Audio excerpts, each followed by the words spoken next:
baby. So what's up, Otakuverse? This is your boy serving you with the latest otaku agenda for your viewing pleasure. So let's get it. So first thing in making a brand new channel on YouTube is not only a catchy intro and a mesmerizing outro, you feel me? But coming up with a playlist name that will attract subs. So I was sitting here just scratching my head, trying to come up with something catchy, not too flashy, but with the right kind of flair that said that I was trying to accomplish with my very first video series. So like lightning, it did. It struck me. Why not use my platform to talk about or do something that no one else is really doing in the genre? Which isn't a dig at anybody, but maybe if I set a goal that's almost unattainable in rarity and in practicality, so prohibitively expensive that it'll make you slap your mama. Sorry to all the mothers out there, but I thought, what's missing from YouTube and the otaku agenda? Got it. Episode 1071 of One Piece was exactly what the doctor ordered. Muscle. More specifically, muscle. But how to write that in Japanese exactly? How did Gear 5th Luffy say it exactly? From the anime, it sounded like moke.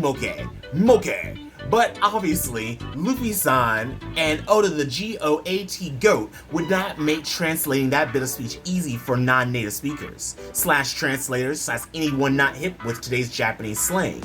I was 1.5 hours into researching this topic, and I found literally no data on what Luffy-san was actually saying.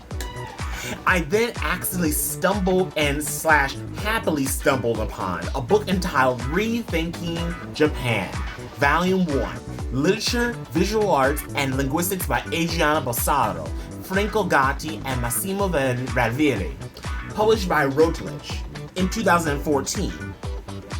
The passage that I was looking for is mentioned once. Yes, you heard me right, folks. Once in the entirety of the book of 354 pages. Luckily, Google Books was on my side, letting Google Books do all the manual heavy lifting, i.e. scanning and skimming the book for the one entry was a weight off my shoulders. But it still took me 1.5 hours to get there, but whatever. Because here I thought I was looking for a homonym, but in fact his slang was an onomatopoeia. The next 30 minutes of my life was a critical linguistic mind dump. Now I know I'm presenting you this info deep dive that I had all the time in the world to process, and you, well, less than 10 minutes. So you may have glossed over the fact that the 3 authors of this book are Italian, which gave me the question, why were they writing a book about Japanese slang? And then I had to push the question onto myself, why was I even looking up Japanese slang? Japanese is not my first, second, or third language, people. I can barely understand it. But I guess strange things will make you dive and claw deeper into the rabbit hole that is knowledge. Right? You feel me? So I digress. I knew the right slang and how to write it properly in Japanese. Muki, which means muscular or brawny, which makes sense given one of Luffy's Gear 5th techniques, which transforms his body into a muscle man.